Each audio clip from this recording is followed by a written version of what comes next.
Your Invisible Power by Genevieve Behrend. Section 0. Foreword.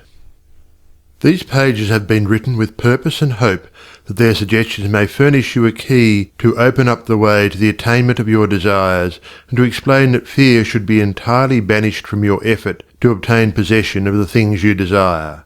This presupposes, of course, that your desire for possession is based upon your aspiration for greater liberty. For example, you feel that the possession of more money, lands, or friends will make you happier, and your desire for possession of these things arises from a conviction that their possession will bring you liberty and happiness. In your effort to possess, you will discover that the thing you most and ultimately need is to be, always, not spasmodically, your best self. That self which understands that the mistakes of those you love are simply misunderstandings. Your feeling that greater possessions, no matter of what kind they may be, will of themselves bring you contentment or happiness is a misunderstanding. No person, place, or thing can give you happiness. They may give you cause for happiness and a feeling of contentment, but the joy of living comes from within. Therefore, it is here recommended, rather than otherwise, that you should make the effort to obtain the things which you feel will bring you joy, provided, as previously stated, that your desires are in accord with the joy of living. It is also desired, in this volume, to suggest the possibilities in store for all who make persistent effort to understand the law of visualization and make practical application of this knowledge on whatever plane he or she may be. The word effort, as here employed, is not intended to convey the idea of strain. All study and meditation should be without strain or tension.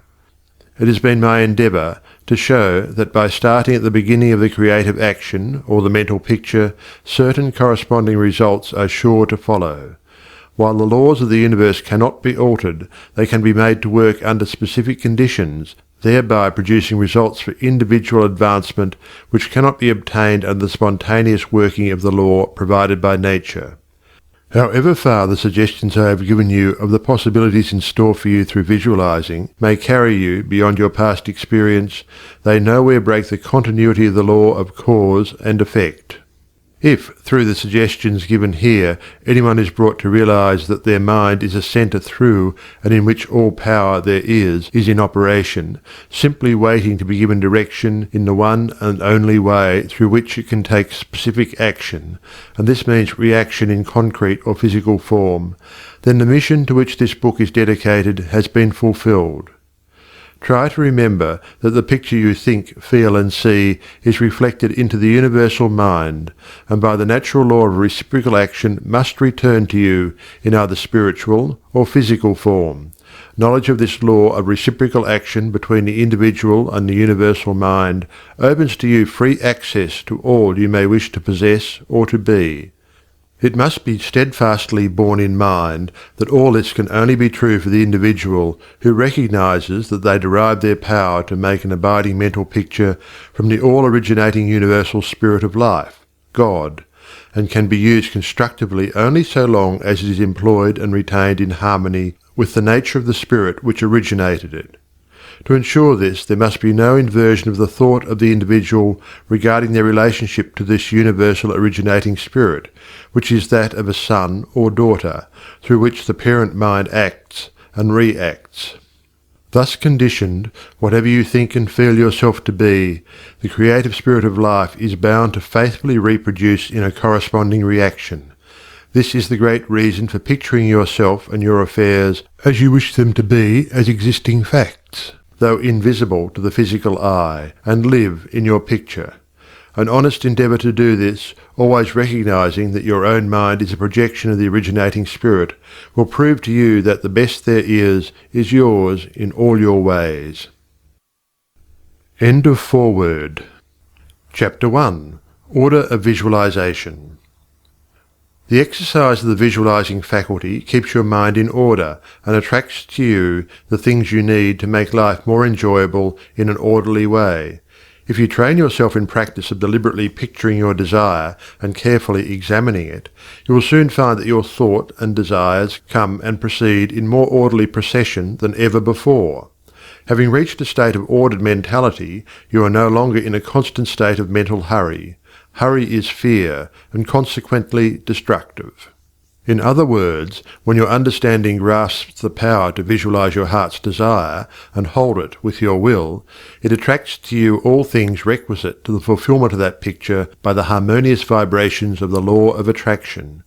You realize that since order is heaven's first law, and visualization places things in their natural element, then it must be a heavenly thing to visualize.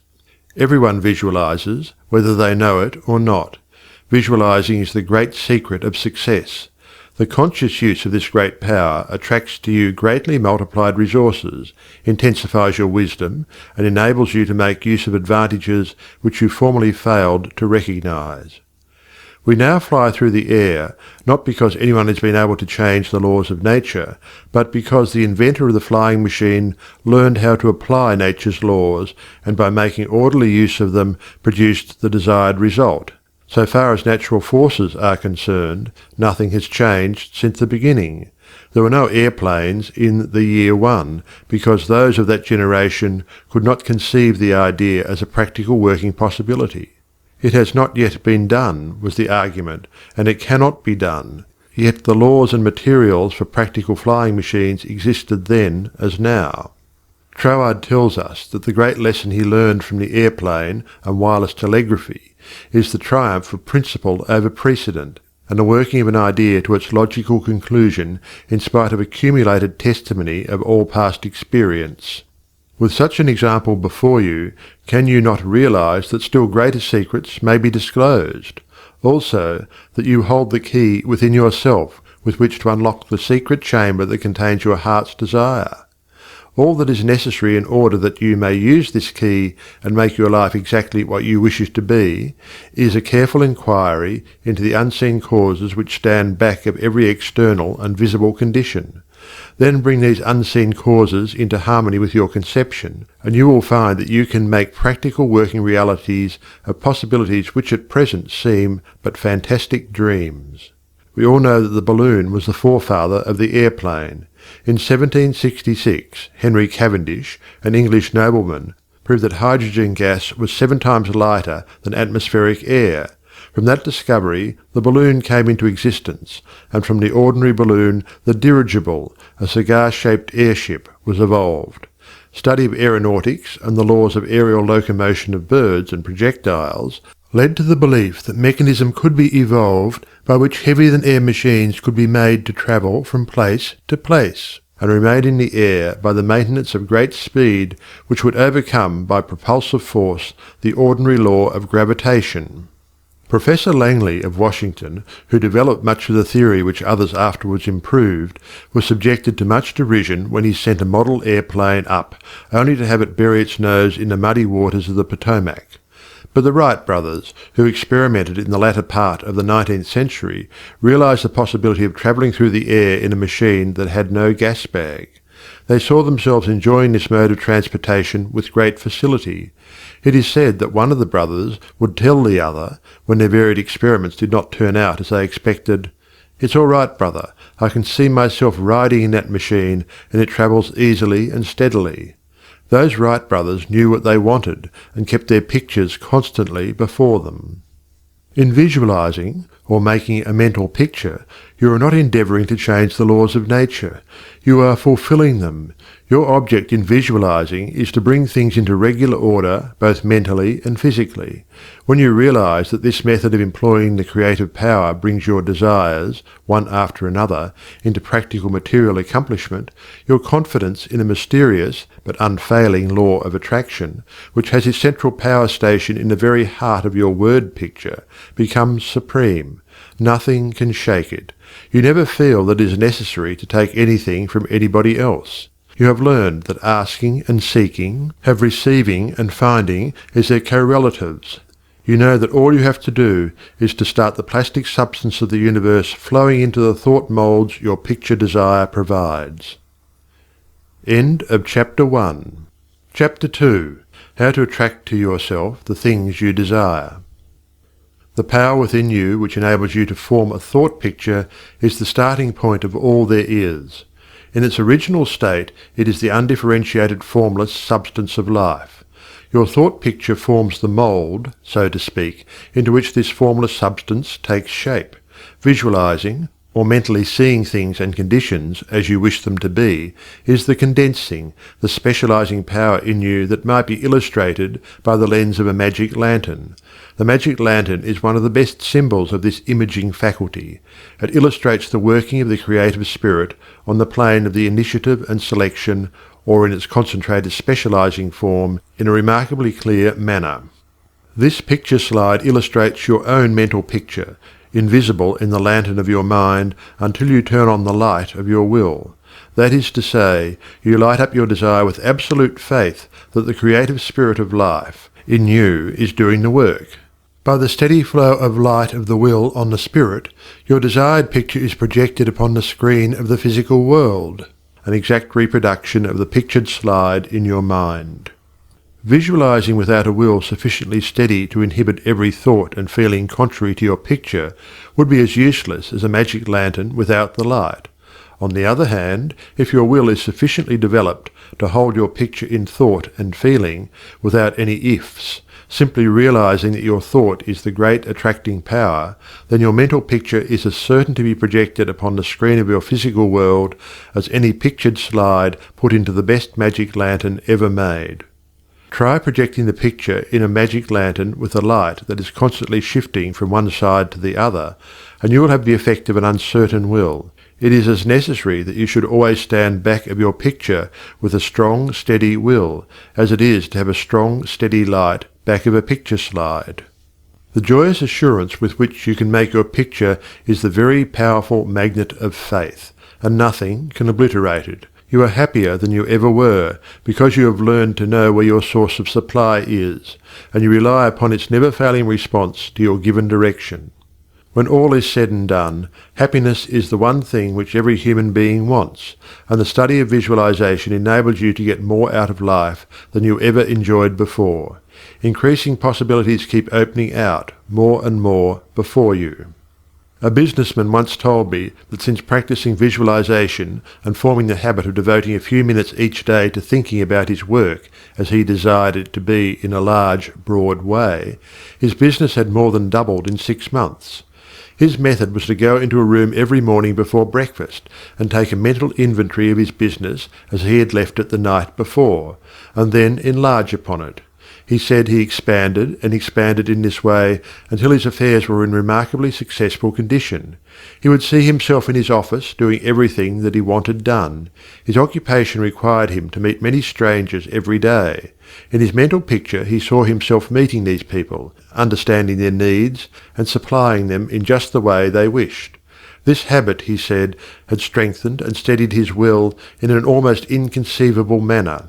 Furthermore, by thus mentally seeing things as he wished them to be, he had acquired the confident feeling that a certain creative power was exercising itself for him and through him, for the purpose of improving his little world. When you first begin to visualize seriously, you may feel, as many others do, that someone else may be forming the same picture you are, and that, naturally, would not suit your purpose. Do not give yourself any unnecessary concern about this. Simply try to realize that your picture is an orderly exercise of the universal creative power specifically applied. Then you may be sure that no one can work in opposition to you. The universal law of harmony prevents this. Endeavour to bear in mind that your mental picture is universal mind exercising its inherent powers of initiative and selection specifically. God, or universal mind, made man for the specific purpose of differentiating himself through him. Everything that is came into existence in this same way, by this self-same law of self-differentiation, and for the same purpose. First the idea, the mental picture, or the prototype of the thing, which is the thing itself, in its incipiency or plastic form. The great architect of the universe contemplated himself as manifesting through his polar opposite, matter, and the idea expanded and projected itself until we have a world, many worlds. Many people ask, but why should we have a physical world at all? The answer is, because it is the nature of originating substance to solidify under directivity rather than activity, just as it is the nature of wax to harden when it becomes cold, or plaster of Paris to become firm and solid when exposed to the air. Your picture in this same divine substance in its fluent state, taking shape through the individualized centre of divine operation, your mind. And there is no power to prevent this combination of spiritual substance from becoming physical form.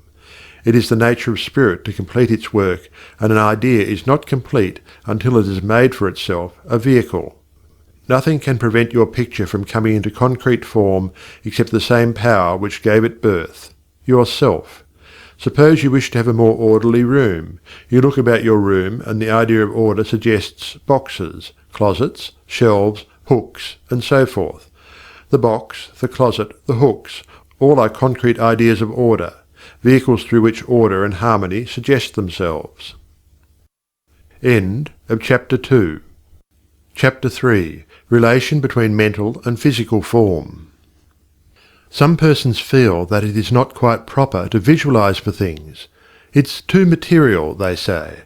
But material form is necessary for the self-recognition of spirit from the individual standpoint, and this is the means through which the creative process is carried forward. Therefore, far from matter being an illusion and something that ought not to be, as some metaphysical teachers have taught, matter is the necessary channel for the self-differentiation of spirit. However, it is not my desire to lead you into lengthy and tiresome scientific reasoning in order to remove the mystery of visualization and to put it upon a logical foundation. Naturally, each individual will do this in his own way. My only wish is to point out to you the smoothest way I know, which is the road on which Troward guides me. I feel sure that you will conclude, as I have, that the only mystery in connection with visualizing is the mystery of life taking form, governed by unchangeable and easily understood laws. We all possess more power and greater possibilities than we realize, and visualizing is one of the greatest of these powers. It brings other possibilities to our observation. When we pause to think for a moment, we realize that for a cosmos to exist at all, it must be the outcome of a cosmic mind, which binds all individual minds to certain generic unities of action, thereby producing all things as realities and nothing as illusions.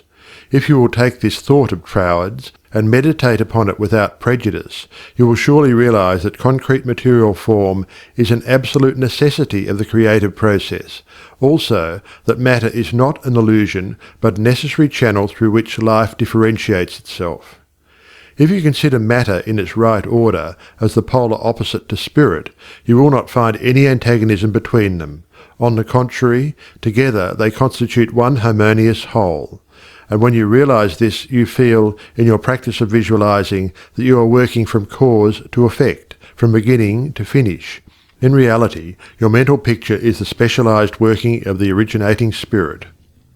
One could talk for hours on purely scientific lines, showing, as Troward says, that raw material for the formation of the solar systems is universally distributed throughout all space.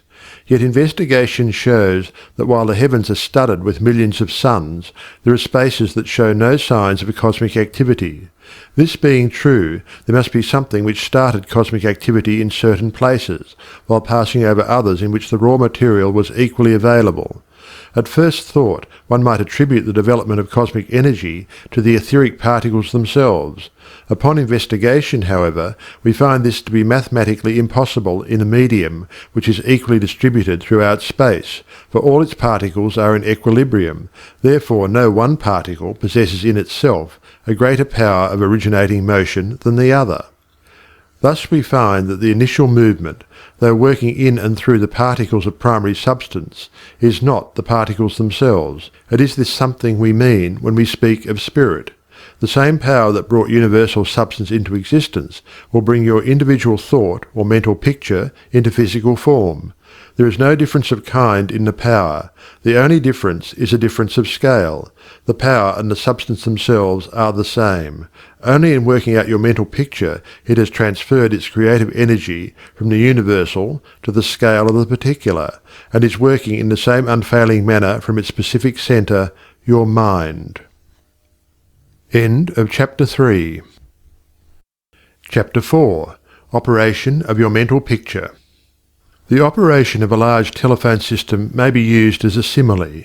The main or head central subdivides itself into many branch centrals, every branch being in direct connection with its source, and each individual branch recognizing the source of its existence, reports all things to its central head. Therefore, when assistance of any nature is required, new supplies, difficult repairs to be done, or what not, the branch in need goes at once to its central head. It would not think of referring its difficulties, or its successes, to the main central of a telegraph system, although they belong to the same organisation. These different branch centrals know that the only remedy for any difficulty must come from the central out of which they were projected.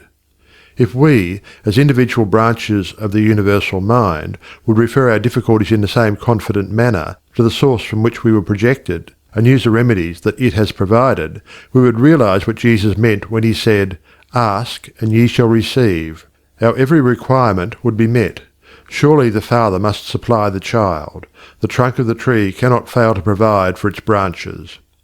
Everything animate or inanimate is called into existence or outstandingness by a power which itself does not stand out. The power that creates the mental picture, the originating spirit substance of your pictured desire, does not stand out. It projects the substance of itself, that is, a solidified counterpart of itself, while it remains invisible to the physical eye. Only those will ever appreciate the value of visualizing who are able to realize Paul's meaning when he said, "The worlds were formed by the word of God. Things which are seen are not made of things which do appear." There is nothing unusual or mysterious in the idea of your pictured desire coming into material evidence. It is the working of a universal natural law. The world was projected by the self-contemplation of the universal mind, and this same action is taking place in its individualized branch, which is the mind of man. Everything in the whole world has its beginning in mind, and comes into existence in exactly the same manner from the hat on your head to the boots on your feet. All are projected thoughts, solidified. Your personal advance in evolution depends upon your right use of the power of visualizing, and your use of it depends on whether you recognize that you, yourself, are a particular center through and in which the originating spirit is finding ever new expression for potentialities already existing within itself. This is evolution, this continual unfolding of existing, though outwardly invisible things. Your mental picture is the force of attraction that evolves and combines the originating substance into specific shape. Your picture is the combining and evolving powerhouse, so to speak, through which the originating creative spirit expressed itself. Its creative action is limitless, without beginning and without end, and always progressive and orderly. It proceeds stage by stage, each stage being necessary preparation for the one to follow.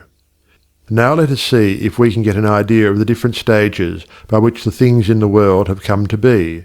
Troward says, if we can get at the working principle which is producing these results, we can very quickly and easily give it personal application.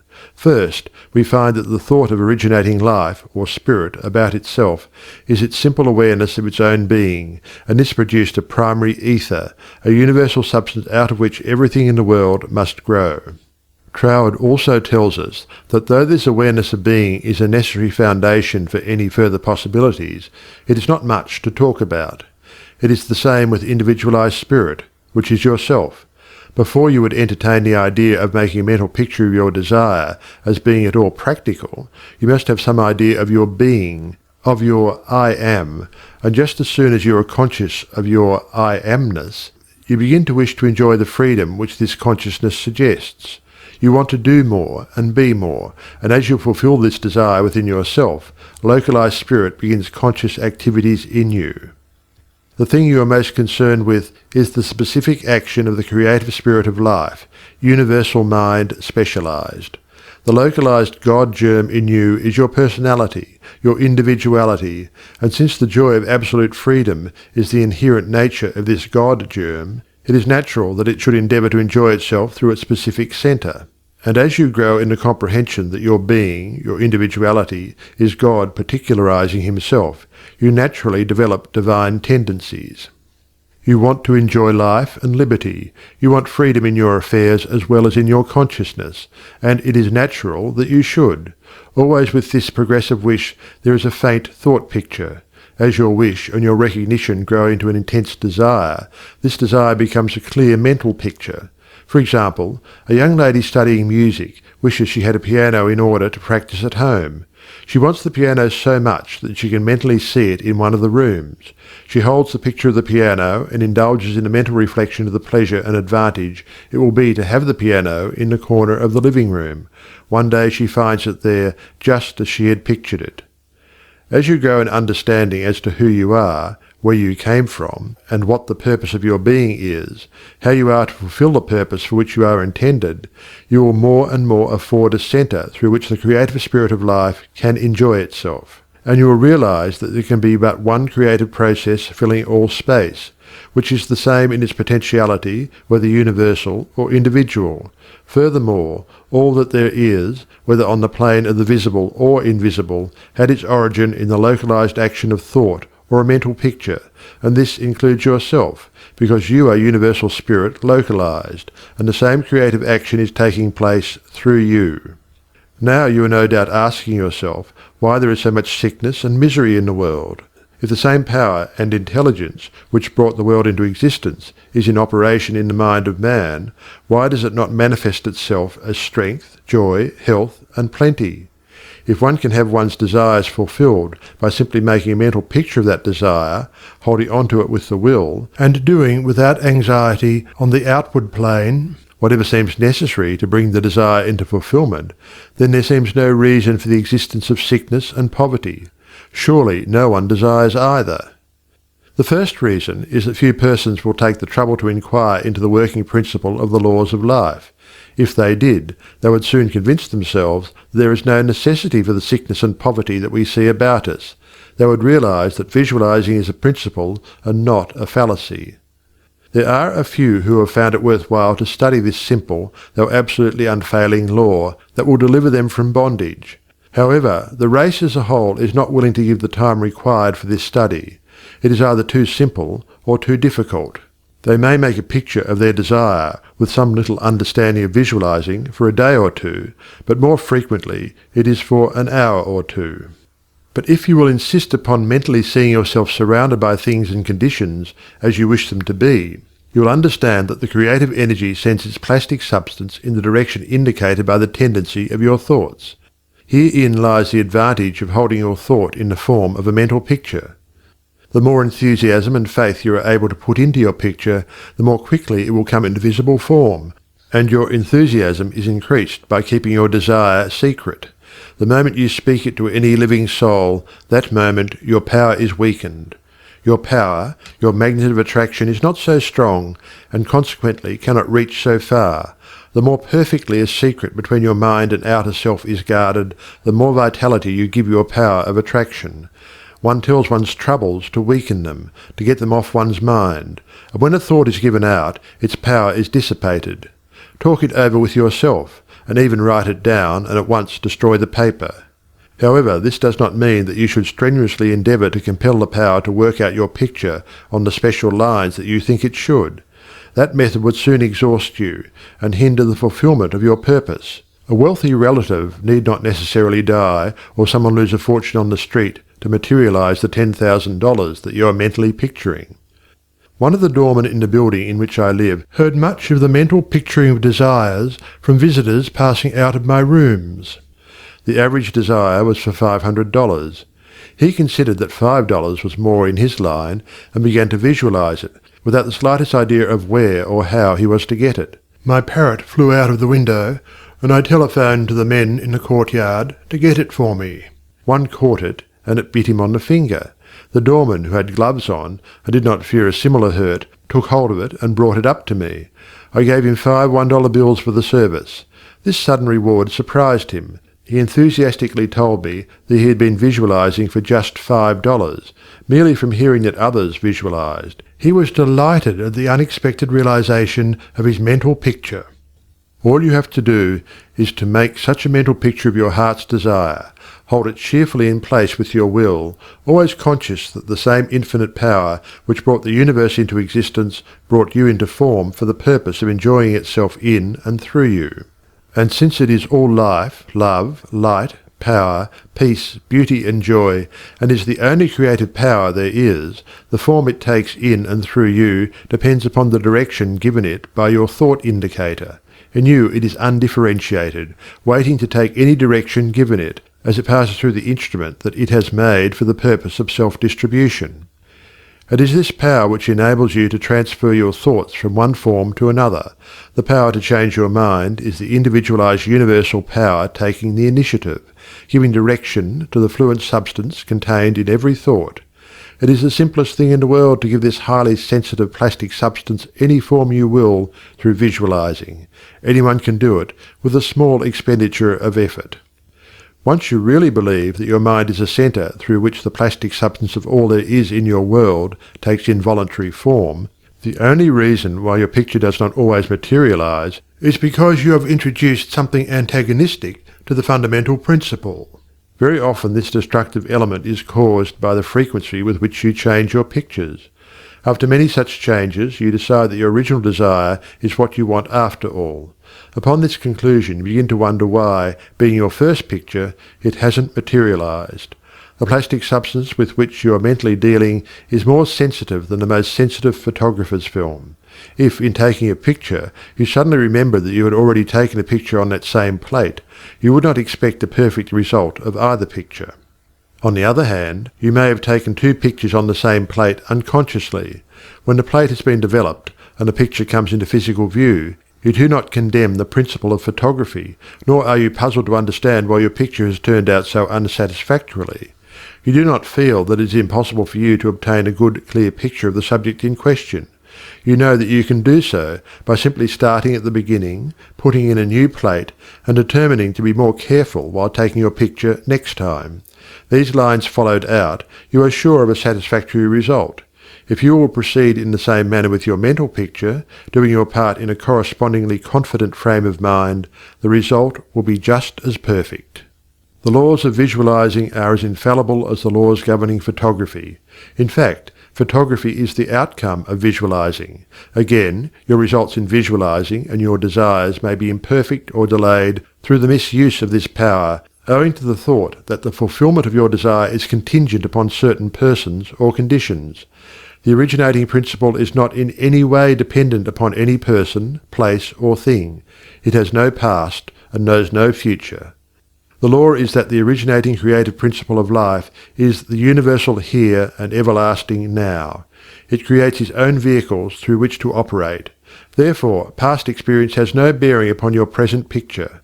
So do not try to obtain your desire through a channel that may not be natural for it, even though it may seem reasonable to you. Your feeling should be that the thing, or the consciousness which you so much desire, is normal and natural, a part of yourself, a form for your evolution. If you can do this, there is no power to prevent your enjoying the fulfillment of the picture you have in hand, or any other. End of Chapter 4. Chapter 5. Expressions from Beginners. Hundreds of persons have realized that visualizing is an Aladdin's lamp to him with a mighty will. General Foch says that his feelings were so outraged during the Franco-Prussian War in 1870 that he visualized himself leading a French army against the Germans to victory. He said he made his picture, smoked his pipe, and waited. This is one result of visualizing we are all familiar with. A famous actress wrote a long article in one of the leading Sunday papers last winter, describing how she rid herself of excessive body fat and weight by seeing her figure constantly as she wished it to be. A very interesting letter came to me from a doctor's wife while I was lecturing in New York. She began with the hope that I would never discontinue my lectures on visualization, making humanity realize the wonderful fact that they possess the method of liberation within themselves. Relating her own experience, she said that she had been born on the east side of New York in the poorest quarter. From earliest girlhood she had cherished a dream of marrying a physician some day. This dream gradually formed a stationary mental picture. The first position she obtained was in the capacity of a nursemaid in a physician's family. Leaving this place, she entered the family of another doctor. The wife of her employer died, and in time the doctor married her, the result of her long-pictured yearning. After that, both she and her husband conceived the idea of owning a fruit farm in the south. They formed a mental picture of the idea and put their faith in its eventual fulfilment. The letter she sent me came from their fruit farm in the south. It was while at the farm that the doctor's wife wrote me. Her second mental picture had seen the light of materialization. Many letters of a similar nature come to me every day. The following is a case that was printed in the New York Herald last May. Atlantic City, May 5th. She was an old woman, and when she was arraigned before Judge Clarence Goldenberg in the police court today, she was so weak and tired she could hardly stand. The judge asked the court attendant what she was charged with. "Stealing a bottle of milk, Your Honour," repeated the officer. "She took it from the doorstep of a downtown cottage before daybreak this morning." "Why did you do that?" Judge Goldenberg asked her. "I was hungry," the old woman said. "I didn't have a cent in the world, and no way to get anything to eat except to steal it. I did not think anyone would mind if I took a bottle of milk." "What's your name?" asked the judge. "Weinberg," said the old woman. "Elizabeth Weinberg." Judge Goldenberg asked her a few questions about herself. Then he said, "Well, you're not very wealthy now, but you're no longer poor. I've been searching for you for months. I've got $500 belonging to you from the estate of a relative. I'm the executor of the estate." Judge Goldenberg paid the woman's fine out of his own pocket and then escorted her into his office, where he turned the legacy over to her and sent a policeman out to find her a lodging place. I learned later that this little woman had been desiring and mentally picturing $500, while all the time ignorant of how it could possibly come to her, but she kept her vision and strengthened it with her faith. In a recent edition of Good Housekeeping there was an article by Addington Bruce entitled "Stiffening Your Mental Backbone." It is very instructive and would benefit anyone to read it. He says, in part, "Form the habit of devoting a few moments every day to thinking about your work in a large, broad, imaginative way, as a vital necessity to yourself and a useful service to society." Huntington, the great railway magnate, before he started building his road from coast to coast, said that he took hundreds of trips all along the line before there was a rail laid. It was said that he would sit for hours with the map of the United States before him and mentally travel from coast to coast, just as we do now over his fulfilled mental picture. It would be possible to call your attention to hundreds of similar cases. The best method of picturing to yourself that which you may desire is both simple and enjoyable, if you once understand the principle back of it well enough to believe it. First, and above everything else, be sure of what it is you really want. Then specialize your desire along these lines. End of Chapter 5. Chapter 6. Suggestions for making your mental picture. Perhaps you want to feel that you've lived to some purpose. You want to be content and happy, and feel that with good health and with successful business you could enjoy this state of mind. After you have decided once and for all that this is what you want, you proceed to picture yourself healthy, and your business just as great a success as you can naturally conceive it growing into. The best time for making your definite picture is just before breakfast and before retiring at night. As it is necessary to give yourself plenty of time, it may be necessary to rise earlier than is your usual habit.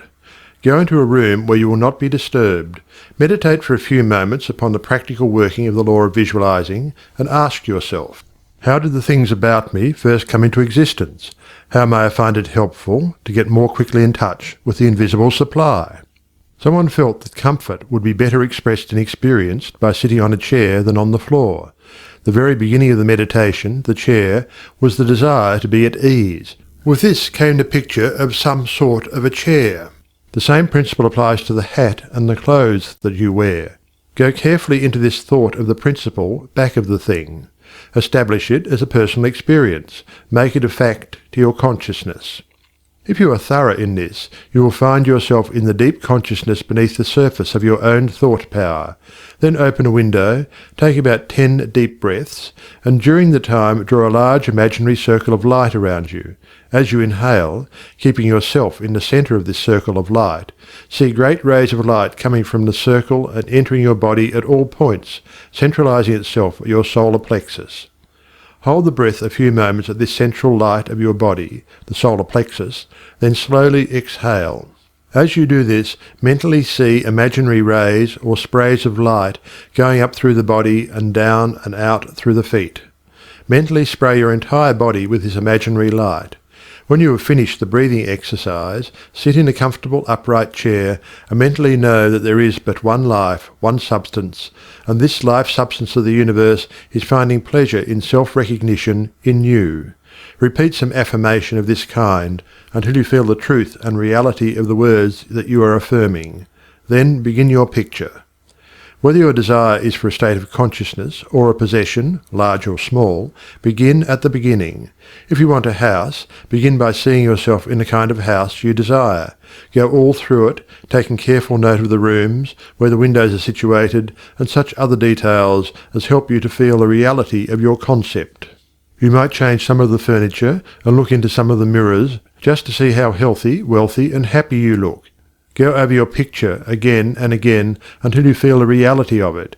Then write it all down just as you have seen it, with the feeling that the best there is mine.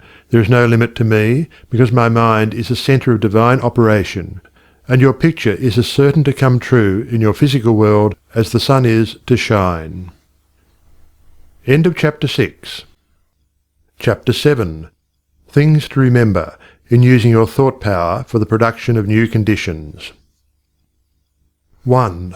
Be sure to know what conditions you wish to produce, then weigh carefully to what further results the accomplishment of your desire will lead. 2. By letting your thought dwell upon a mental picture, you are concentrating the creative spirit to this centre, where all its forces are equally balanced. 3. Visualizing brings your objective mind into a state of equilibrium, which enables you to consciously direct the flow of spirit to a definitely recognized purpose, and to carefully guide your thought from including a flow in the opposite direction. 4.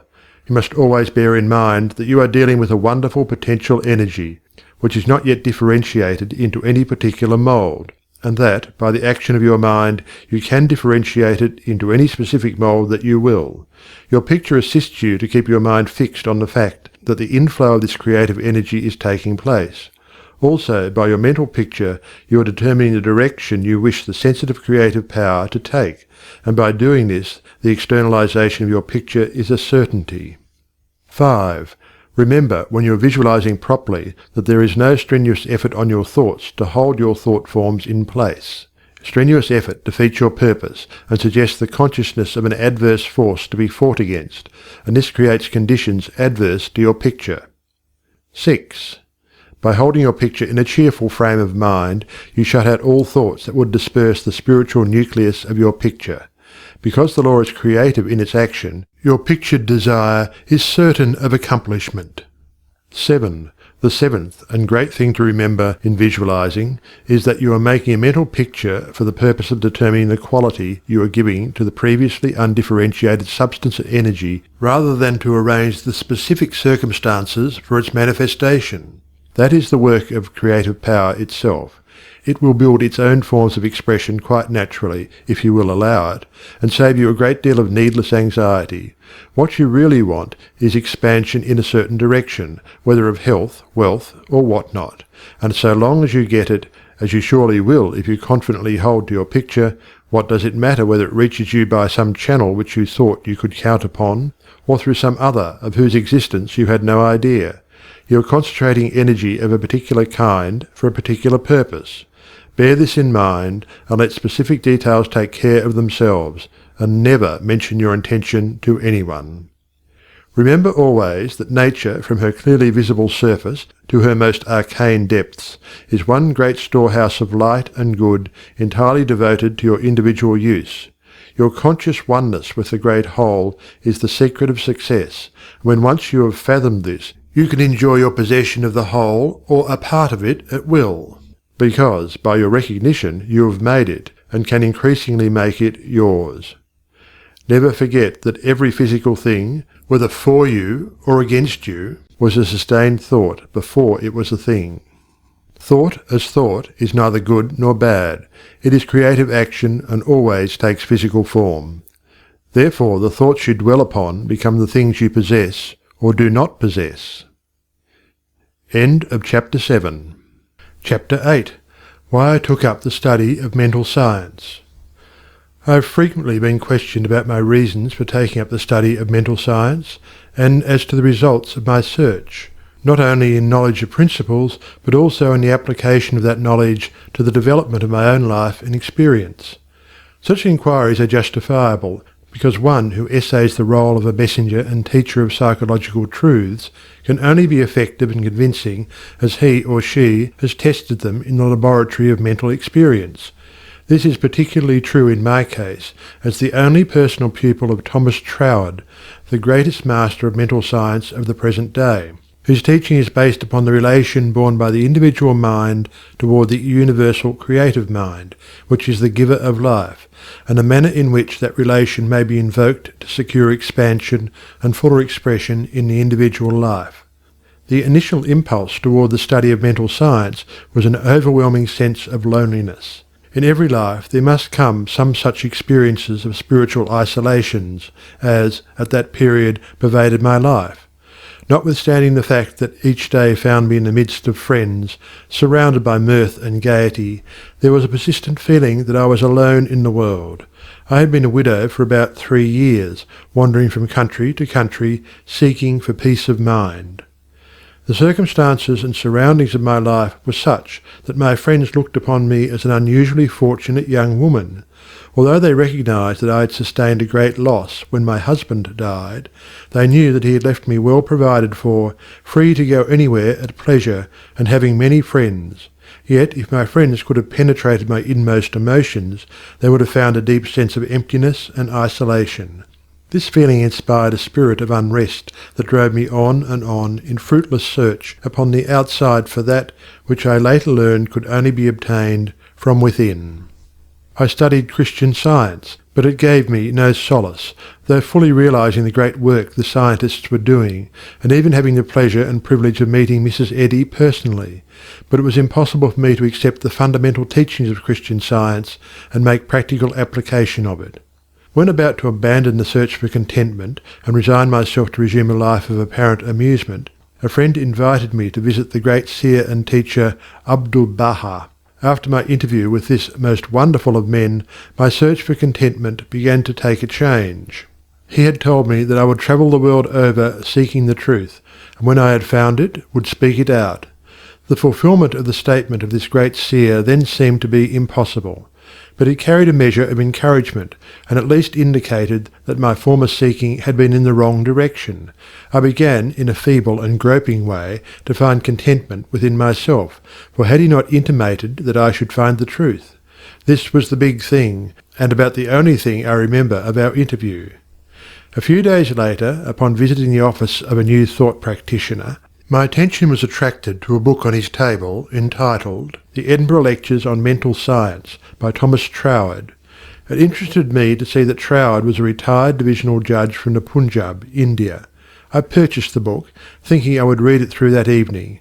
Many have endeavoured to do the same thing, only to find, as I did, that the book must be studied in order to be understood, and hundreds have decided, just as I did, to give it their undivided attention.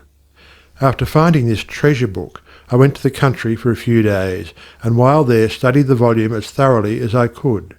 It seemed extremely difficult, and I decided to purchase another book of Troward's, in the hope that its study might not require so much of an effort. Upon inquiry I was told that a subsequent volume, The Door Lectures, was much the simpler and better of the two books. When I procured it, I found that it also must be studied. It took me weeks and months to get even a vague conception of the meaning of the first chapter of Door, which is entitled Entering into the Spirit of It. I mean by this that it took me months to enter into the spirit of what I was reading. But in the meantime, a paragraph from page 26 arrested my attention, as seeming the greatest thing I had ever read. I memorized it, and endeavoured with all my soul to enter into the spirit of Troward's words. The paragraph reads, My mind is a centre of divine operation. The divine operation is always for expansion and fuller expression, and this means the production of something beyond what has gone before, something entirely new, not included in the past experience, though proceeding out of it by an orderly sequence of growth. Therefore, since the divine cannot change its inherent nature, it must operate in the same manner with me. Consequently, in my own special world, of which I am the centre, it will move forward to produce new conditions, always in advance of any that have gone before. It took an effort on my part to memorize this paragraph, but in the endeavour towards this end, the words seemed to carry with them a certain stimulus.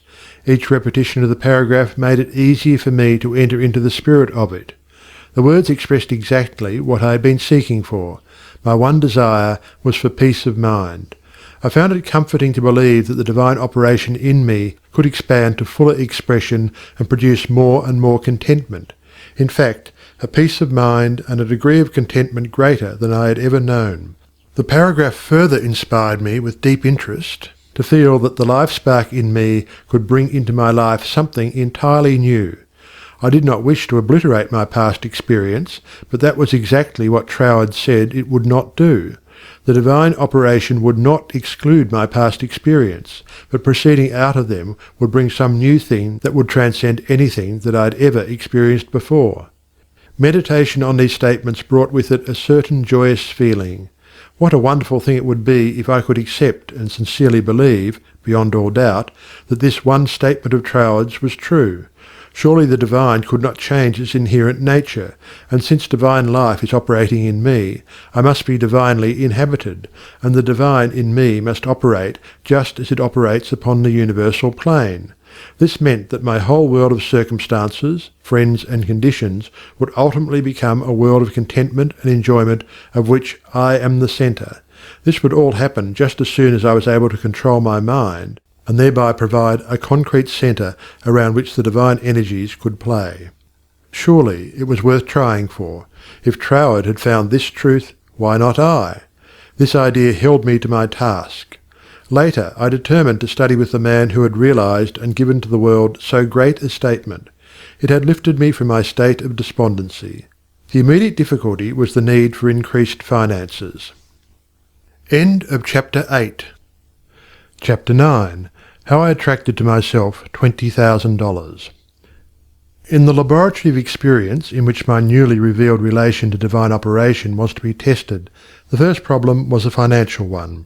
My income was a stipulated one, quite enough for my everyday needs. But it did not seem sufficient to enable me to go comfortably to England where Troward lived, and remain for an indefinite period to study with so great a teacher as he must be. So before inquiring whether Troward took pupils, or whether I would be eligible in case he did, I began to use the paragraph I had memorized. Daily, in fact almost hourly, the words were in my mind. My mind is a centre of divine operation, and divine operation means expansion into something better than has gone before. From the Edinburgh lectures I had read something about the law of attraction, and from the chapter of Causes and Conditions I had gleaned a vague idea of visualizing. So every night, before going to sleep, I made a mental picture of the desired $20,000. 20 $1,000 bills were counted over each night in my bedroom, and then, with the idea of more emphatically impressing my mind with the fact that this $20,000 was for the purpose of going to England and studying with Troward, I wrote out my picture, saw myself buying my steamer ticket, walking up and down the ship's deck from New York to London, and finally saw myself accepted as Troward's pupil. This process was repeated every morning and every evening, always impressing more and more fully upon my mind Troward's memorized statement, "My mind is a centre of divine operations." I endeavoured to keep this statement in the back part of my consciousness all the time, with no thought in mind as to how the money might be obtained. Probably the reason why there was no thought of the avenues through which the money might reach me was because I could not possibly imagine where the $20,000 would come from. So I simply held my thoughts steady and let the power of attraction find its own ways and means. One day, while walking on the street, taking deep breathing exercises, the thought came, "My mind is surely a centre of divine operation. If God fills all space, then God must be in my mind also. If I want this money to study with Troward, that I may know the truth of life, then both the money and the truth must be mine, though I am unable to feel or see the physical manifestation of either. Still, I declared, it must be mine." While these reflections were going on in my mind, there seemed to come up from within me the thought, I am all the substance there is. Then from another channel in my brain the answer seemed to come. Of course, that's it. Everything must have its beginning in mind. The I, the idea, must be the only one and primary substance there is, and this means money as well as everything else. My mind accepted this idea, and immediately all the tension of mind and body was relaxed. There was a feeling of absolute certainty of being in touch with all the power life has to give. All thought of money, teacher, or even my own personality vanished in the great wave of joy which swept over my entire being. I walked on with this feeling of joy steadily increasing and expanding until everything about me seemed to glow with resplendent light. Every person I passed was illuminated as I was. All consciousness of personality had disappeared, and in its place there came that great and almost overwhelming sense of joy and contentment. That night, when I made my picture of the $20,000, it was with an entirely changed aspect. On previous occasions, when making my mental picture, I had felt that I was waking up something within myself. This time there was no sensation of effort. I simply counted over the $20,000. Then, in the most unexpected manner, from a source of which I had no consciousness at the time, there seemed to open a possible avenue through which the money might reach me. At first it took great effort not to be excited. It all seemed so wonderful, so glorious to be in touch with supply. But had not Troward cautioned his readers to keep all excitement out of their minds in the first flush of realization of union with infinite supply, and to treat this fact as a perfectly natural result that had been reached through our demand? This was even more difficult for me than it was to hold the thought that all the substance there is I am, idea, and the beginning of all form, visible or invisible. Just as soon as there appeared a circumstance which indicated the direction through which the $20,000 might come, I not only made a supreme effort to regard the indicated direction calmly as the first sprout of the seed I had sown in the Absolute, but left no stone unturned to follow up that direction by fulfilling my part. By so doing, one circumstance seemed naturally to lead to another, until, step by step, my desired $20,000 was secured. To keep my mind poised and free from excitement was my greatest effort.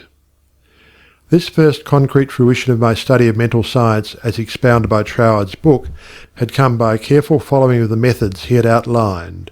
In this connection, therefore, I can offer to the reader no better gift than to quote Troward's book, The Edinburgh Lectures, from which may be derived a complete idea of the line of action I was endeavouring to follow.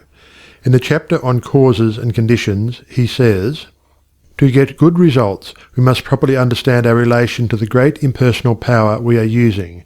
It is intelligent, and we are intelligent, and the two intelligences must cooperate.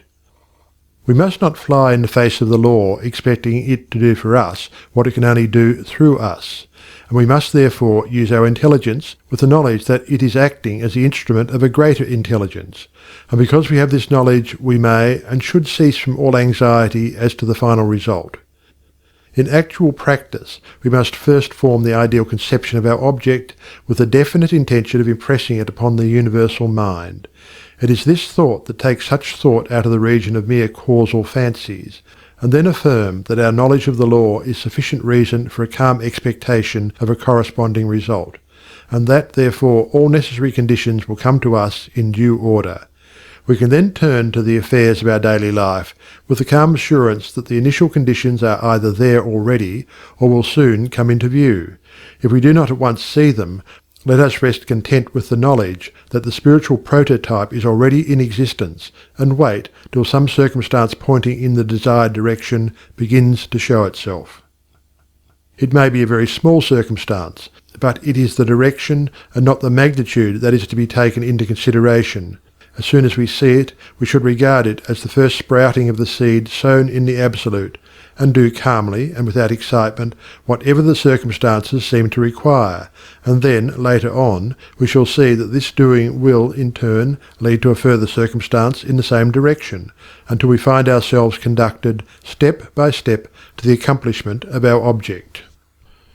In this way, the understanding of the great principle of the law of supply will, by repeated experiences, deliver us more and more completely out of the region of anxious thought and toilsome labour, and bring us into a new world where the useful employment of all our powers, whether mental or physical, will only be an unfolding of our individuality upon the lines of its own nature, and therefore a perpetual source of health and happiness, a sufficient inducement, surely, to the careful study of the laws governing the relation between the individual and the universal mind.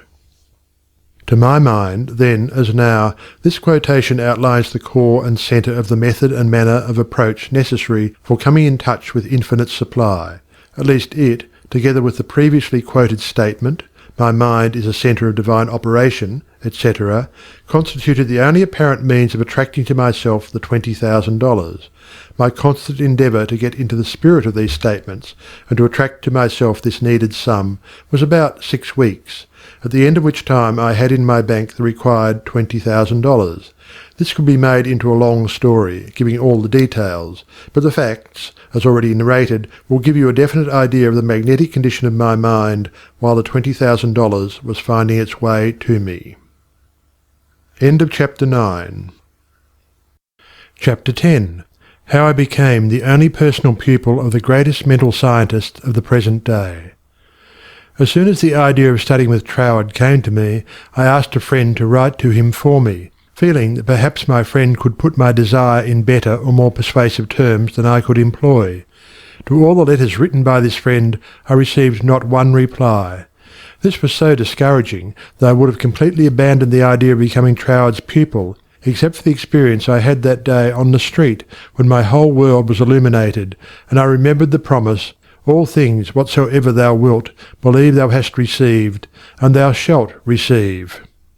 With this experience in my mind, my passage to England was arranged, notwithstanding the fact that apparently my letters were ignored. We wrote again, however, and finally received a reply, very courteous, though not very positive. Troward did not take pupils. He had no time to devote to a pupil. Notwithstanding this definite decision, I declined to be discouraged because of the memory of my experience upon the day when the light and the thought came to me, "I am all the substance there is." I seemed to be able to live that experience over at will, and with it there always came a flood of courage and renewed energy. We journeyed on to London, and from there telegraphed Troward, asking for an interview. The telegram was promptly answered by Troward, setting a date when he could see us.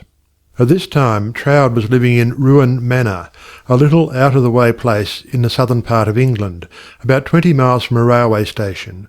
We could not find it on the map, and with great difficulty Cook's touring agency in London located the place for us.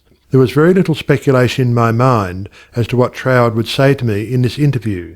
There always remained the feeling that the truth was mine, also that it would grow and expand in my consciousness until peace and contentment were outward as well as inward manifestations of my individual life. We arrived at Troward's house in a terrific rainstorm, and were cordially received by Troward himself, whom I found, much to my surprise, to be more the type of a Frenchman than an Englishman. I afterwards learned that he was a descendant of the Huguenot race. A man of medium stature, with rather a large head, big nose, and eyes that fairly danced with merriment. After we had been introduced to the other members of the family, and given a hot cup of tea, we were invited into the living-room, where Troward talked very freely of everything except my proposed studies. It seemed quite impossible to bring him to that subject. Just before we were leaving, however, I asked quite boldly, "Will you not reconsider your decision to take a personal pupil? I wish so much to study with you."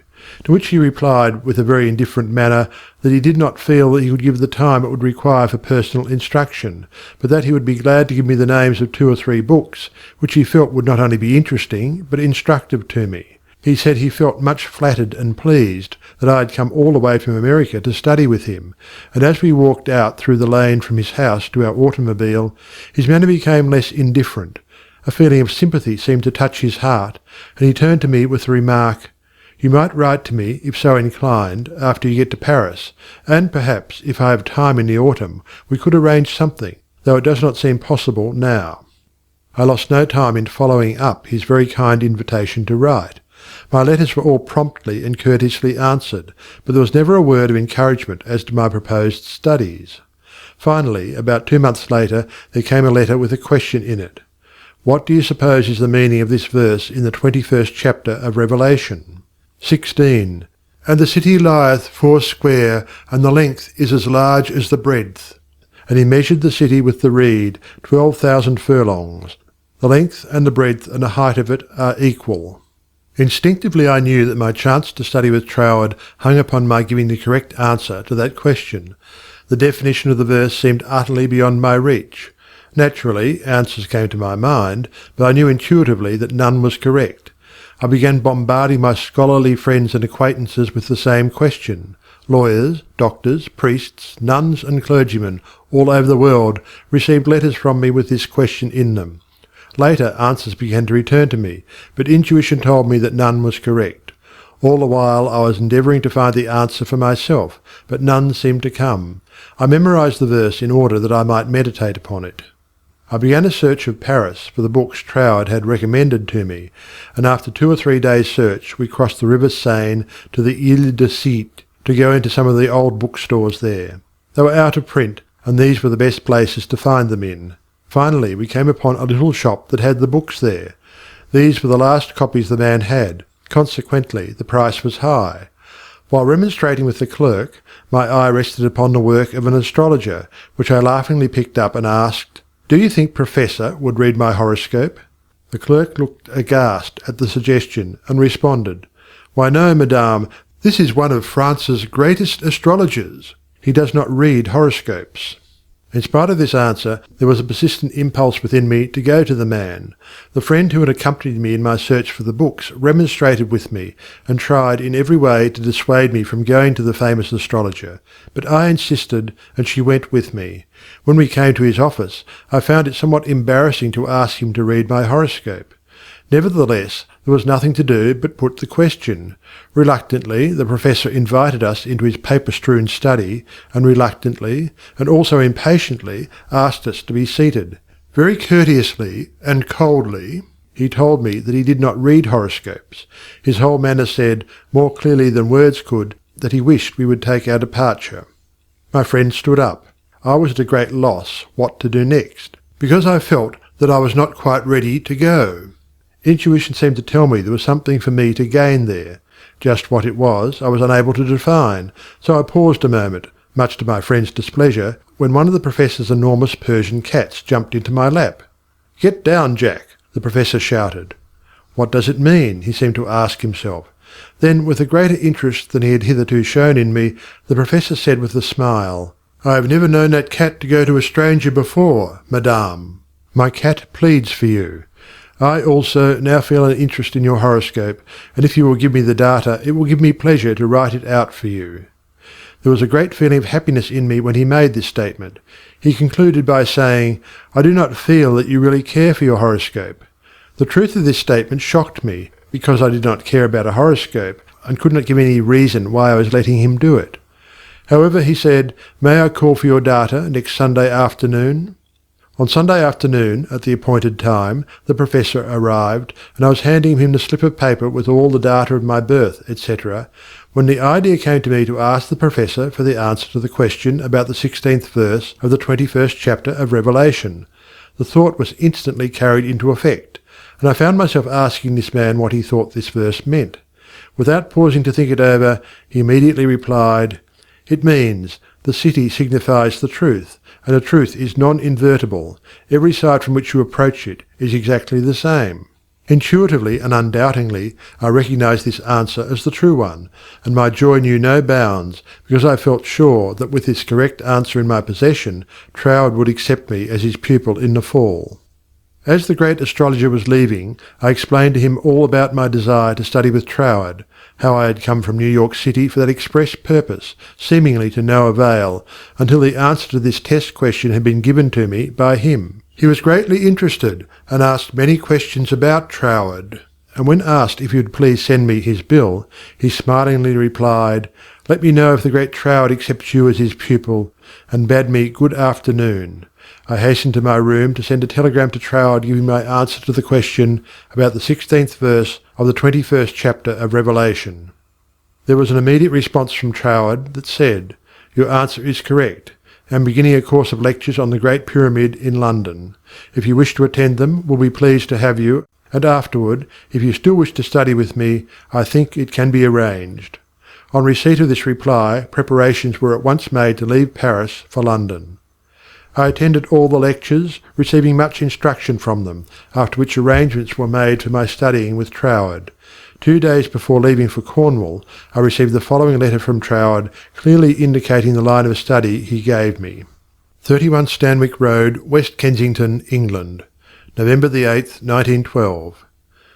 Dear Mrs. Behrend, I think I had better write you a few lines with regard to your proposed studies with me, as I should be sorry for you to be under any misapprehension and so to suffer any disappointment.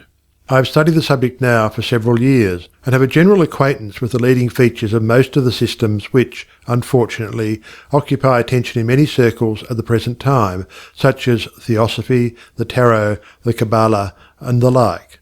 And I have no hesitation in saying that to the best of my judgment all sorts and descriptions of so-called occult study are in direct opposition to the real life-giving truth, and therefore you must not expect any teaching on such lines as these.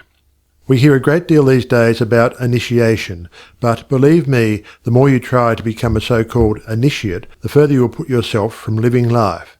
I speak after many years of careful study and consideration when I say that the Bible and its revelation of Christ is the one thing really worth studying, and that is a subject large enough in all conscience, embracing as it does our outward life and of everyday concerns, and also the inner springs of our life, and all that we can in general terms conceive of the life in the unseen after putting off the body at death.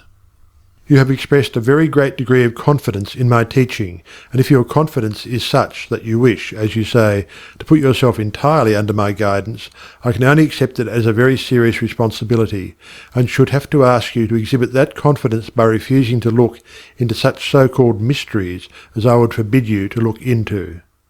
I am speaking from experience, but the result will be that much of my teaching will appear to be very simple, perhaps to some extent dogmatic, and you will say that you have heard much of it before.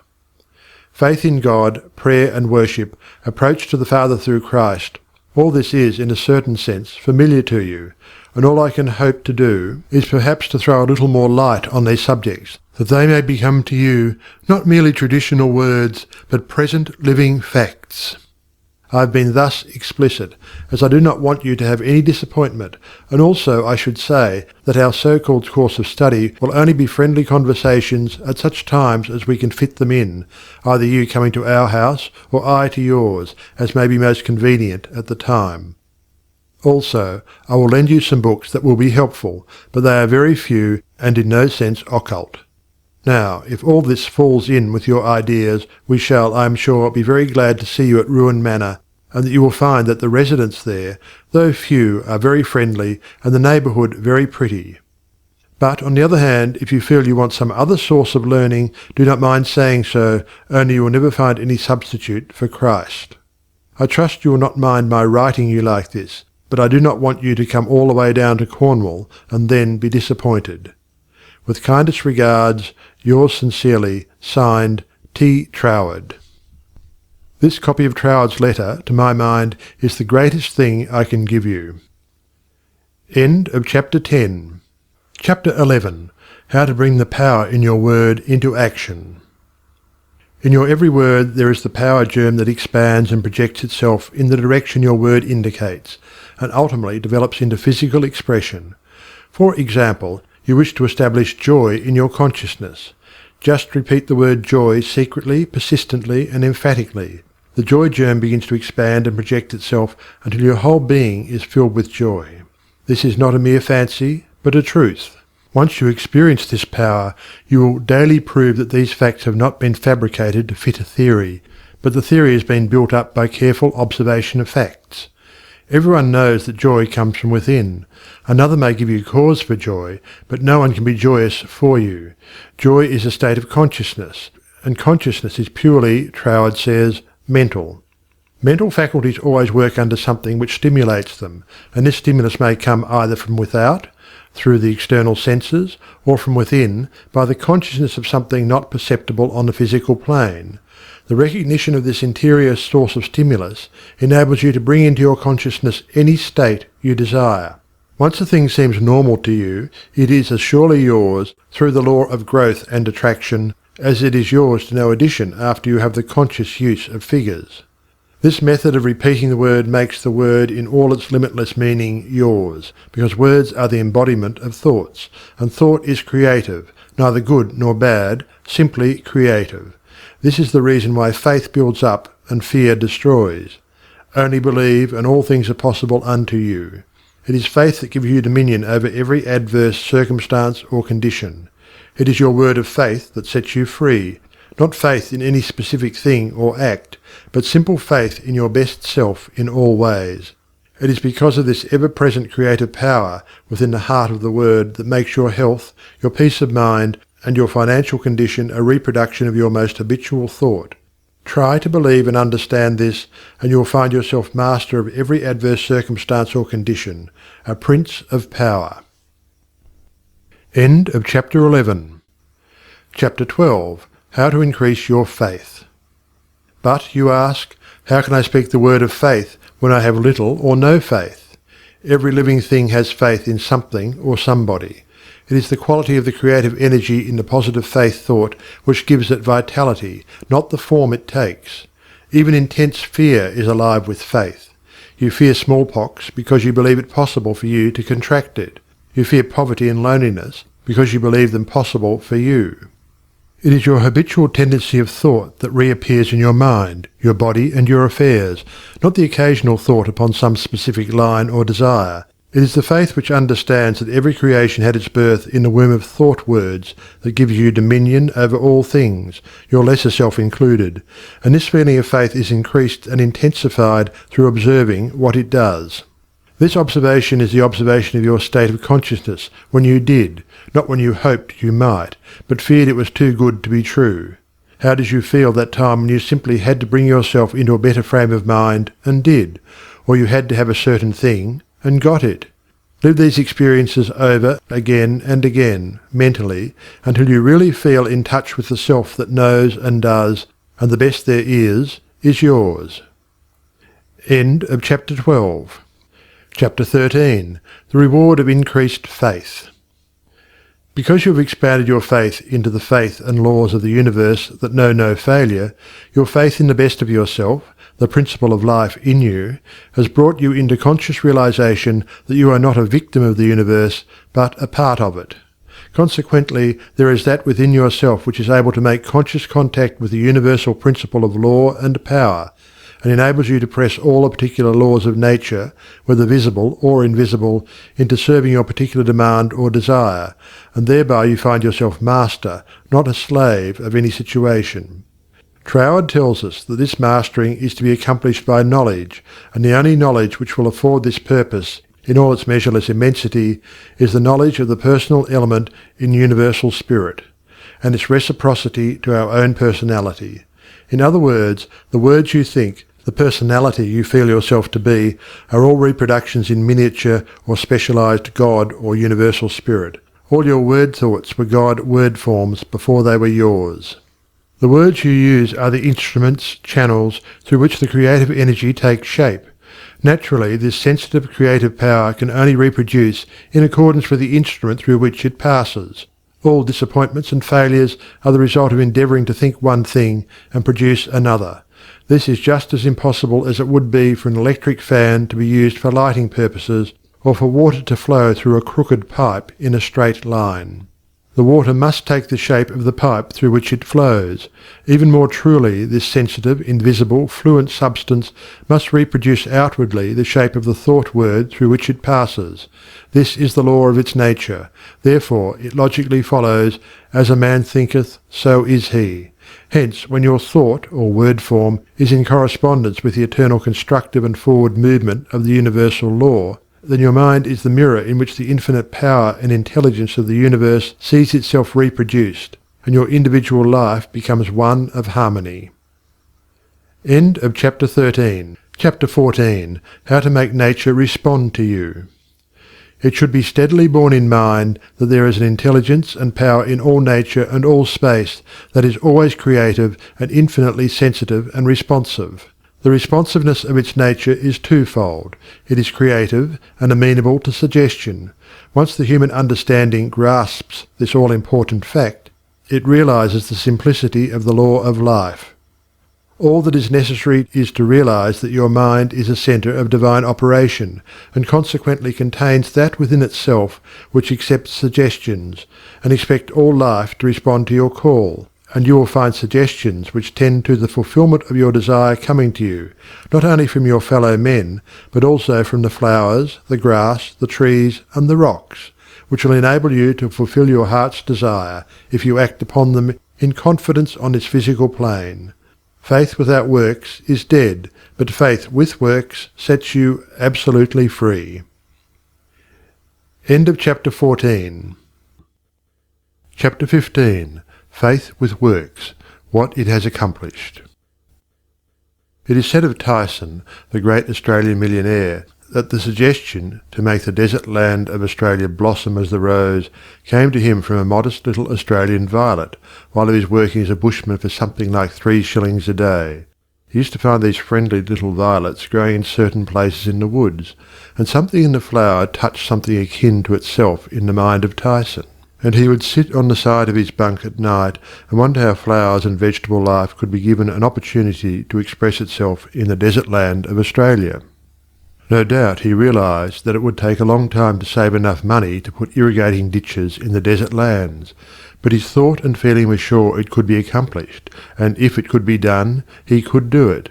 If there was a power within himself that was able to capture the idea, then there must be a responsive power within the idea itself that could bring itself into a practical physical manifestation. He resolutely put aside all questions as to the specific ways and means which would be employed in bringing his desire into physical manifestation, and simply kept his thoughts centred upon the idea of making fences and seeing flowers and grass where none existed. Since the responsiveness of reproductive creative power is not limited to any local condition of mind, his habitual meditation and mental picture set his ideas free to roam in an infinitude, and attract to themselves other ideas of a kindred nature. Therefore, it was not necessary for Tyson to wait and see his ideas and desires fulfilled until he had saved from his 3 shillings a day enough money to irrigate the land, for his ideas found other ideas in a financial world which were attuned in sympathy with themselves, and doors of finance were quickly opened. All charitable institutions are maintained upon the principle of the responsiveness of life. If this were not true, no one would care to give, simply because another needed.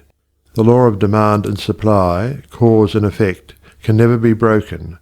Ideas attract to themselves kindred ideas. Sometimes they come from a flower, a book, or out of the invisible.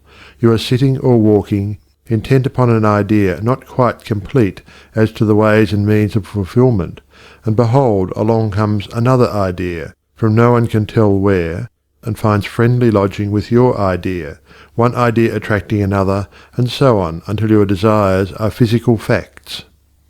You may feel the necessity for an improvement in your finances, and wonder how this increase can be brought about, when there seems to suddenly come from within the idea that everything had its birth in thought, even money, and your thoughts turn their course. You simply hold to the statement or affirmation that the best, and all there is yours. Since you are able to capture ideas from the infinite through the instrument of your intuition, you let your mind rest upon that thought, knowing full well that this very thought will respond to itself. Your inhibition of the thought of doubt and feeling of anxiety enables the reassuring ideas to establish themselves and attract to themselves I can and I will ideas, which gradually grow into physical form of the desire in mind. In the conscious use of the universal power to reproduce your desires in physical form, 3 facts should be borne in mind. First, all space is filled with a creative power. Second, this creative power is amenable to suggestion. Third, it can only work by deductive methods. As Troward tells us, this last is an exceedingly important point, for it implies that the action of the ever-present creative power is in no way limited by precedent. It works according to the essence of the spirit of the principle. In other words, this universal power takes its creative direction from the word you give it. Once man realizes this great truth, it becomes the most important of all his consideration with what character this sensitive reproductive power is invested. It is the unvarying law of this creative life principle that, as a man thinketh in his heart, so is he. If you realize the truth that the only creative power can be to you only what you feel and think it to be, it is willing and able to meet your demands. Troward says, "If you think your thought is powerful, then your thought is powerful. As a man thinketh in his heart, so is he, is the law of life, and the creative power can no more change this law than an ordinary mirror can reflect back to you a different image than the object you hold before it. As you think, so are you, does not mean as you tell people you think, or as you would wish the world to believe you think. It means your innermost thoughts, that place where no one but you knows. None can know the Father save the Son, and no one can know the Son but the Father." Only the reproductive creative spirit of life knows what you think until your thoughts become physical facts and manifest themselves in your body, your brain, or your affairs. Then everyone with whom you come in contact may know, because the Father, the intelligent creative energy which heareth in secret, hears your most secret thoughts, rewards you openly, reproduces your thoughts in physical form. As you think you know, that is what you become, should be kept in the background of your mind constantly. This is watching and praying without ceasing. And when you are not feeling quite up to par physically, pray. End of chapter 15. Suggestions as to how to pray or ask, believing you have already received. Scientific thinking, positive thought. Suggestions for practical application. Try, through careful, positive, enthusiastic, though not strenuous, thought, to realize that the indescribable, invisible substance of life fills all space, that its nature is intelligent, plastic, subjective substance. 5 o'clock in the morning is the best time to go into this sort of meditation. If you will retire early every night for 1 month, before falling asleep impress firmly upon your subjective mind the affirmation, "My Father is the ruler of all the world, and is expressing his directing power through me." You will find that the substance of life takes form in the moulds of your thoughts. Do not accept the above suggestion simply because it is given to you. Think it over carefully, until the impression is made upon your own subconscious mind understandingly. Rise every morning, as was suggested before, at 5 o'clock. Sit in a quiet room in a straight-backed chair and think out the affirmation of the previous evening, and you will realize and be able to put into practice your princely power with the realization to some extent, at least, that your mind really is a center through which all the creative energy and power there is taking form. Scientific prayer. The principle underlying scientific prayer. In prayer for a change in condition, physical, mental, or financial, for yourself or another, bear in mind that the fundamental necessity for the answer to prayer is the understanding of the scientific statement. Ask, believing you have already received, and you shall receive. This is not as difficult as it appears on the surface, once you realize that everything has its origin in the mind, and that which you seek outwardly, you already possess. No one can think a thought in the future. Your thought of a thing constitutes its origin. Therefore, the thought form of the thing is already yours as soon as you think it. Your steady recognition of this thought possession causes the thought to concentrate, to condense, to project itself, and to assume physical form. To get rich through creation. The recognition or conception of new forces of wealth is the loftiest aspiration you can take into your heart, for it assumes and implies a furtherance of all noble aims. Items to be remembered about prayer for yourself or another. Remember that which you call treatment or prayer is not, in any sense, hypnotism. It should never be your endeavour to take possession of the mind of another. Remember that it should never be your intention to make yourself believe that which you know to be untrue. You are simply thinking into God or First Cause with the understanding that, if a thing is true at all, there is a way in which it is true throughout the universe. Remember that the power of thought works by absolutely scientific principles. These principles are expressed in the language of the statement, "As a man thinketh in his heart, so is he." This statement contains a world of wisdom, but man's steady recognition and careful application of the statement itself is required to bring it into practical use. Remember that the principles involved in being as we think in our heart are elucidated and revealed by the law, "As you sow, you shall reap." Remember that your freedom to choose just what you will think, just what thought possession you will affirm and claim, constitutes God's gift to you. It shows how First Cause has endowed every man with the power and ability to bring into his personal environment whatever he chooses, cause and effect in reference to getting. If you plant an acorn, you get an oak. If you sow a grain of corn, you reap a stalk and many kernels of corn. You always get the manifestation of that which you consciously or unconsciously affirm and claim, habitually declare and expect, or in other words, as you sow. Therefore sow the seeds of I am, I ought, I can, I will realize that because you are, you ought, that because you ought, you can, that because you can, you do. The manifestation of this truth, even in a small degree, gives you the indisputable understanding that dominion is your charter right. You are an heir of First Cause, endowed with all the power he has. God has given you everything. All is yours, and you know that all you have to do is to reach out your mental hand and take it. This formula may serve as a pattern to shape your own prayer or affirmation into God for the benefit of another or yourself.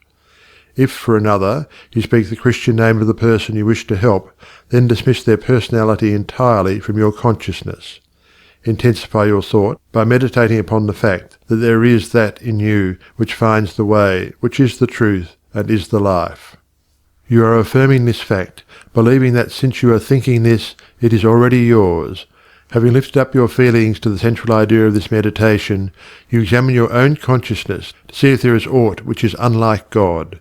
If there is any feeling of worry, fear, malice, envy, hatred, or jealousy, turn back in your meditation to cleanse your thought through the affirmation that God's love and purity fill all space, including your heart and soul. Reconcile your thought with the love of God, always remembering that you are made in the image and likeness of love. Keep this cleansing thought in mind until you feel you have freed your consciousness entirely of all thoughts and feelings other than love and unity with all humanity. Then, if denials do not disturb you, deny all that is unlike your desired manifestation. This accomplished, you almost overlay your denial with the affirmative thought that you are made in the image and likeness of God, and that you already have your desire fulfilled in its original spiritual or thought form. Closing of prayer. Prayer as a method of thought is a deliberate use of the law which gives you the power of dominion over everything which tends in any way to hamper your perfect liberty. You have been given life that you may enjoy it more and more fully. The steady recognition of this truth makes you declare yourself a prince of power. You recognize, accept, and use this power as a child of a king, and hence dominion is your birthright. Then when you feel the light of this great truth flooding your consciousness, open the floodgates of your soul in heartfelt praise that you have the understanding that the Creator and his creation are one. Also that the Creator is continually creating through his creation. Close your treatment in the happy assurance that the prayer which is fulfilled is not a form of supplication, but a steady habitual affirming that the Creator of all creation is operating specifically through you. Therefore, the work must be perfectly done. Your mind is a centre of divine operation. Hints for application and practice. For every 5 minutes given to reading and study of the theories of mental science, spend 15 minutes in the use and application of the knowledge acquired. 1. Spend 1 minute in every 24 hours in conscientiously thinking over the specification that must be observed in order to have your prayers answered. 2. Practice the steady recognition of desirable thought possession for 2 periods of 15 minutes each every day. Not only time yourself each period to see how long you can keep a given conception before your mental vision, but also keep a written record of the vividness with which you experience your mental image. Remember that your mental senses are just as varied and trainable as your physical ones. 3. Spend 5 minutes every day between 12 noon and 1 o'clock with a mental search for new sources of wealth. End of chapter 16. Chapter 17. Things to Remember. Remember that the greatest mental scientist the world has ever known, Jesus Christ, the man, said that all things are possible unto you. Also, the things I do, you can do. Did he tell the truth? Jesus did not claim to be more divine than you are. He declared the whole human race children of God. By birth he was no exception to this rule. The power he possessed was developed through his personal effort. He said you could do the same if you would only believe in yourself. A great idea is valueless unless accompanied by physical action. God gives the idea, man works it out on the physical plane. All that is really worthwhile is contentment. Self-command alone can produce it. The soul and body are one. Contentment of mind is contentment of soul, and contentment of soul means contentment of body. If you wish health, watch your thoughts, not only of your physical being, but your thoughts about everything and everybody. With your will, keep them in line with your desire, and outwardly act in accordance with your thoughts, and you will soon realize that all power, both over thoughts and conditions, has been given to you. You believe in God. Believe in yourself as the physical instrument through which God operates. Absolute dominion is yours when you have sufficient self-mastery to conquer the negative tendency of thoughts and actions. Ask yourself daily, what is the purpose of the power which put me here? How can I work with the purpose for life and liberty in me?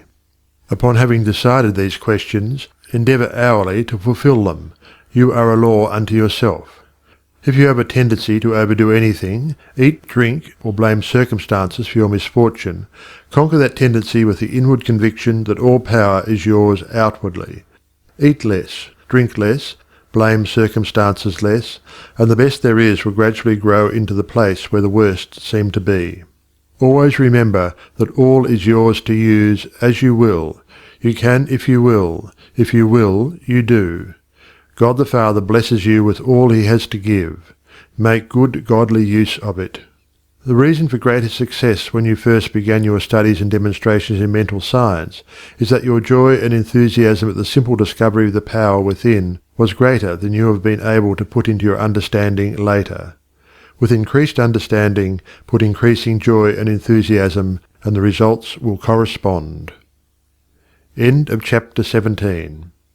End of Your Invisible Power by Genevieve Behrend. Read by Algy Pug.